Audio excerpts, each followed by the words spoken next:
14 butir peluru, sebanyak itulah yang harus ditembakkan untuk menghentikan langkah sang legenda. Senjata yang digunakan pun bukan pistol dinas biasa, melainkan Carl Gustaf M45, sebuah senapan mesin ringan buatan Swedia yang lazimnya dipakai militer saat itu. Saat jasadnya dibawa ke Rumah Sakit Hasan Sadikin Bandung, ribuan warga memadati koridor. Mereka penasaran, benarkah sosok yang dikenal memiliki ilmu kebal senjata tajam itu benar-benar telah tiada? Ini adalah kisah seorang pemuda keturunan ulama terpandang yang memilih terjun ke dunia kelam demi menyelamatkan kekasihnya. Hingga akhirnya petualangannya harus berakhir tragis di ujung senapan dan kisah hidupnya difilmkan. Di dunia kejahatan, orang-orang mengenalnya dengan julukan Mat Peci. Tapi nama asli yang tercatat di data polisi hanya satu kata, Mamat. Ada pula informasi bahwa Mamat adalah nama panggilannya, nama aslinya Rahmat. Ya, wallahu alam. Mamat lahir pada tahun 1943 di Lewi Goong, yang waktu itu masih Kecamatan Leles, Garut. Nah, tentang ayahnya ada sedikit perdebatan. Di catatan resmi nama ayahnya tertulis Sutomo, makanya nama di data kepolisian adalah Mamat bin Sutomo. Tapi ini sempat menimbulkan kontroversi karena nama Sutomo itu identik dengan orang Jawa, padahal keluarga Mamat itu orang Sunda asli. Perlu diketahui bahwa pada tahun 40-an hingga 80-an, bahkan sampai sekarang, sentimen kedaerahan antara Sunda dan Jawa masih sangat kuat. Identitas asli sangat dipertahankan. Banyak yang lebih yakin nama ayahnya adalah Sutasoma atau Sutama. Tapi kita tidak bisa berbicara lebih banyak sih. Sampai sekarang arsip kepolisian tetap mencatat namanya sebagai Mamat bin Sutomo. Namun ada satu artikel yang berisi kesaksian dari orang yang satu buyut dengan Mat Peci bernama Jajang. Ia mengatakan bahwa ayah Mat Peci merantau dari Jawa Tengah menetap di Lewi Goong sampai akhir hayat. Banyak orang mengira Mat Peci hanyalah preman pasar yang tidak jelas asal-usulnya. Anggapan itu salah besar. Mamat sebenarnya berasal dari keluarga yang sangat terpandang. Kakeknya adalah seorang ajengan, sebutan untuk ulama besar atau kiai yang sangat disegani masyarakat Sunda. Jadi secara silsilah dia sebenarnya punya latar belakang agama yang sangat kuat. Di lingkungan seperti itu harapan keluarga pastinya Mamat akan menjadi santri atau penerus kakeknya. Namun takdir berkata lain, hidupnya berbelok 180 derajat saat merantau.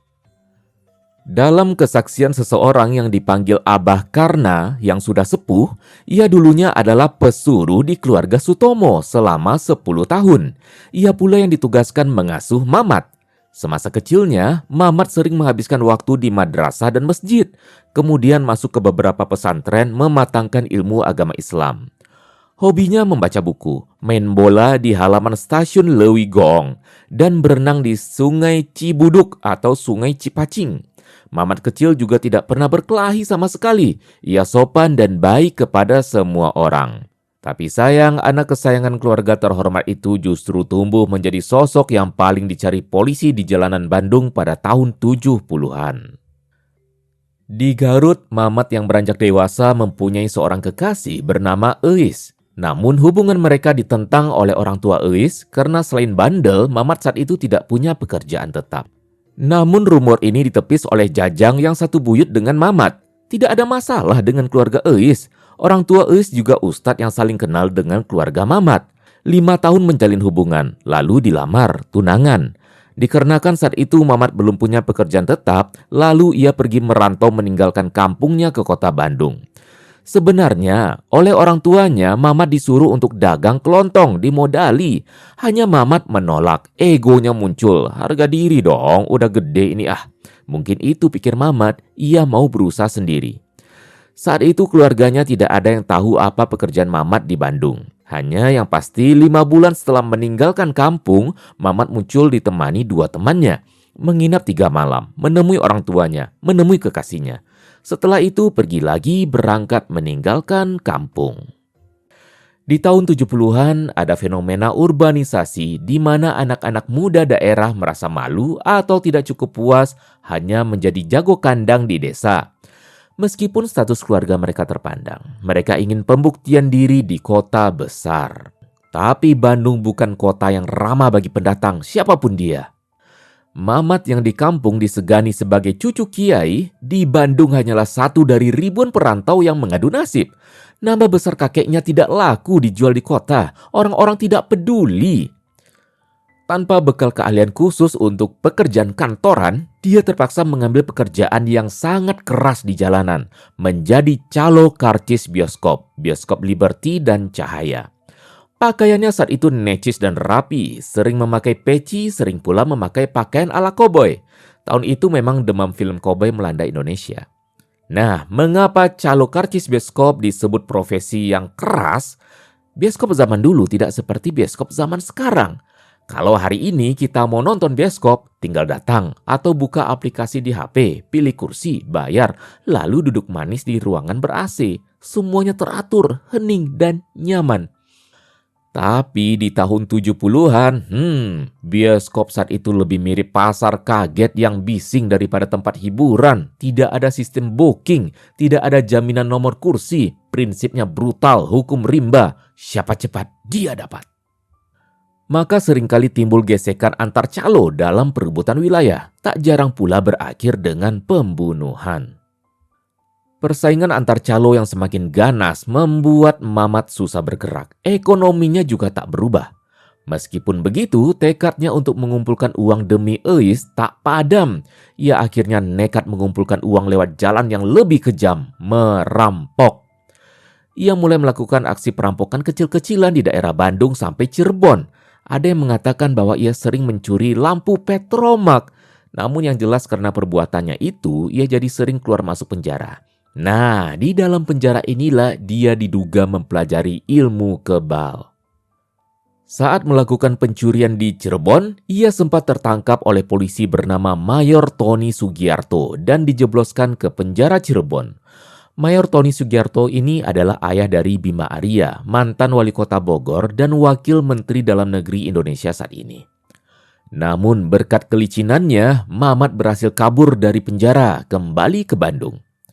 Dia sadar untuk bertahan hidup, dia butuh sesuatu yang lebih mematikan daripada sekedar golok. Dia butuh senjata api. Nah, targetnya tidak main-main, bukan satpam, bukan warga sipil, melainkan seorang anggota polisi aktif yang sedang bertugas. Kejadiannya berlangsung sangat cepat. Mamat sudah tidak punya rasa takut, berusaha merebut senjata dari seorang polisi berpangkat Sersan 1 di sebuah jalanan di siang bolong. Dalam pergulatan hidup mati itu, Mamat berhasil melumpuhkan aparat tersebut dan langsung mengambil barang incaran utamanya, sebuah pistol revolver lengkap dengan pelurunya. Pembunuhan ini membuatnya langsung menjadi buronan paling dicari saat itu. Berbekal pistol hasil rampasan itulah ia melakukan beberapa aksi perampokan. Namanya mulai dikenal sebagai Mat Peci karena ia selalu memakai peci bahkan saat menjalankan aksinya. Setelah merampok, uangnya dihabiskan di tempat hiburan malam. Suatu malam di tempat hiburan langganan, Mat Peci dan teman-temannya bersenang-senang dengan memilih wanita yang akan menemani. Mat Peci mendengar dari pemilik rumah hiburan bahwa ada gadis baru di tempat itu. Mat Peci bertanya, siapa nama gadis itu? Dahinya langsung berkerut, jantungnya berdegup kencang karena jawaban pemilik hiburan. Nama wanita baru itu, Euis. Langsung saja Mat Peci lari ke kamar lantai 2 tempat para pekerja wanita tinggal. Begitu kamar dibuka, alangkah terkejutnya ia. Di dalam kamar itu, di antara pekerja lain, ia melihat wajah yang jadi semangatnya selama ini, Euis. Euis yang melihat Mat Peci langsung menangis menyesali diri yang jatuh ke lembah hitam. Ia bercerita, sepeninggal Mat Peci merantau, Euis ternyata dinikahkan dengan pilihan orang tuanya. Tapi pria itu kecewa karena Euis sudah tidak suci lagi. Ia diceraikan. Ia juga diusir oleh keluarganya karena telah membuat malu keluarga. Luluh hati Mat Peci mendengar kisah wanita pujaannya itu.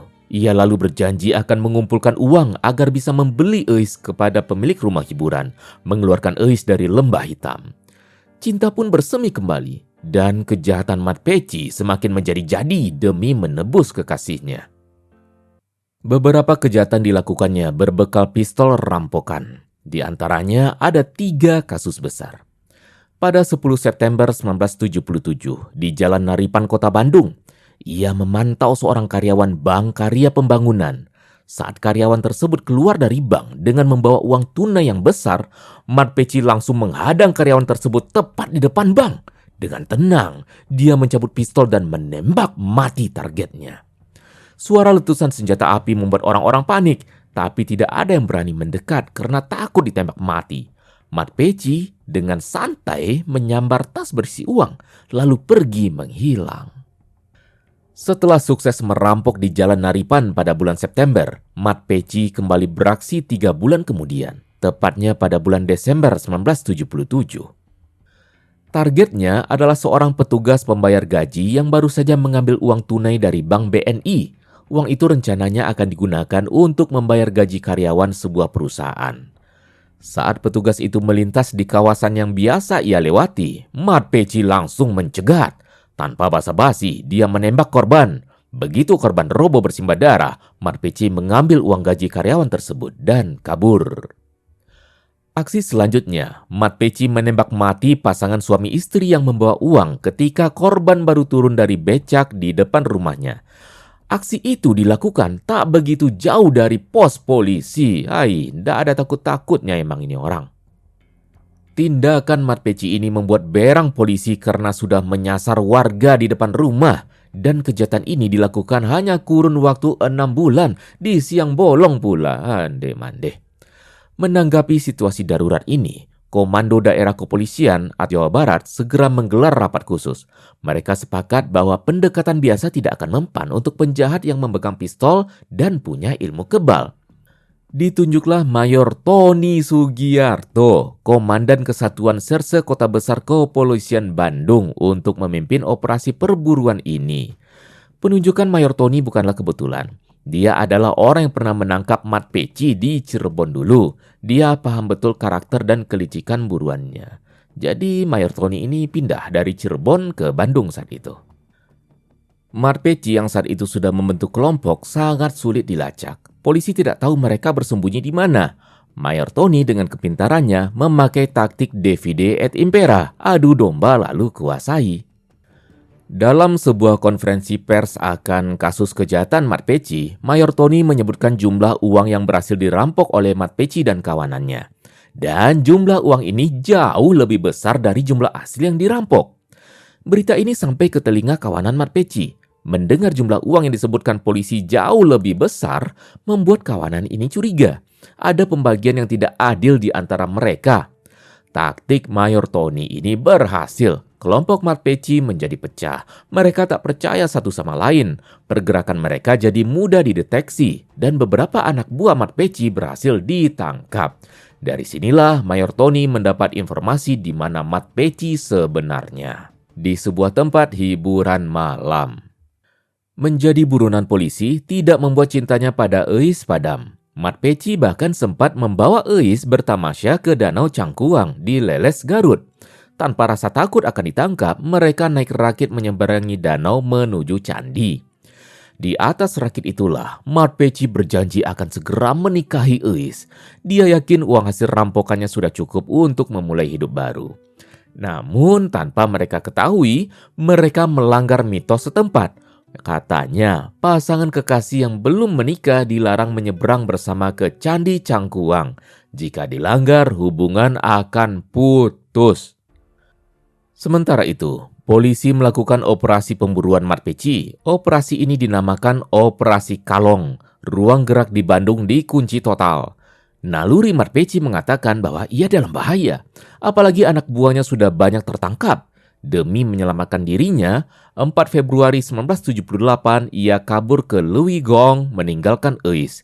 Ia khawatir jika mengajak Eis, maka Eis akan ikut tertangkap. Untuk mengaburkan jejak, ia bergonta-ganti kendaraan umum. Tapi apes baginya. Saat melintasi jalan Kadungora, Leles, polisi sedang menggelar razia ketat. Demi lolos dari sergapan, ia buru-buru turun dan menuju stasiun Leles jalan kaki, menyelinap ke dalam kereta api. Kereta api itu menuju stasiun Leuwigong, Sindang Sari, tempat ia berharap bisa bersembunyi. Di tengah perjalanan dalam kereta api, ada pemeriksaan tiket. Mat Peci khawatir karena ia tidak punya tiket. Ia juga takut wajahnya dikenali kondektur. Lalu ia nekat melompat dari kereta yang sedang melaju kencang sebelum jembatan Cicadas, Garut. Dengan tubuh luka-luka, ia melanjutkan perjalanan menuruti rel kereta api melalui pesawahan. Ia takut dikenali masyarakat kalau lewat jalan biasa. Tapi naas, seorang manusia yang menyusuri persawahan pastilah terlihat jelas walau dari kejauhan. Begitu pula si Mat Peci ini.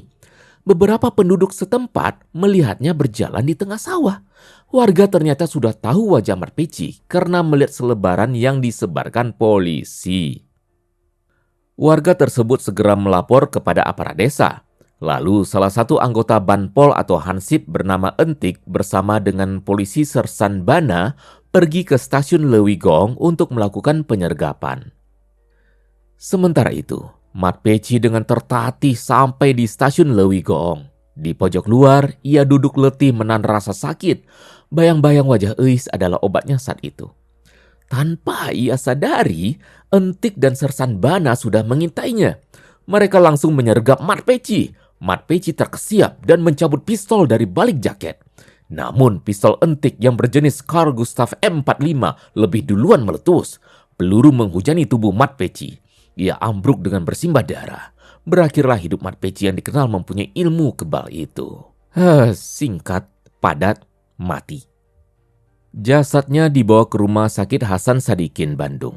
Berita tentang tewasnya Mat Peci menyebar cepat. Seketika rumah sakit dipadati oleh orang-orang yang ingin melihat jasad Mat Peci.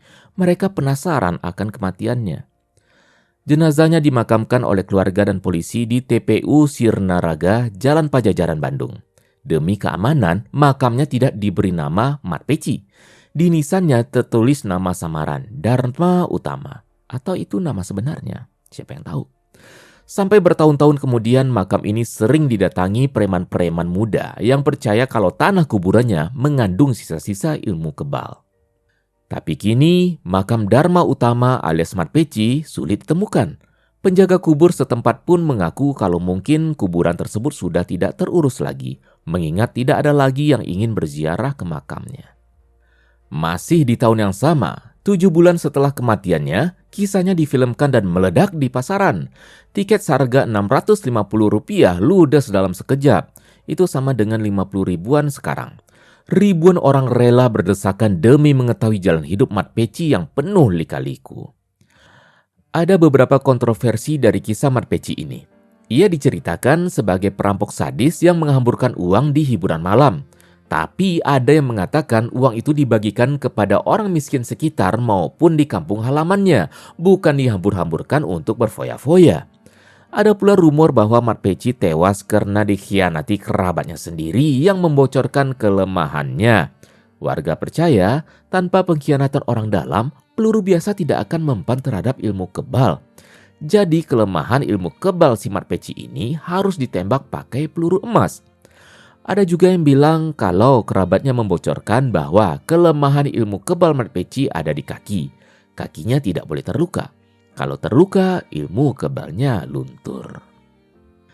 Sekian kisah tentang preman legendaris Bandung, Mat Peci.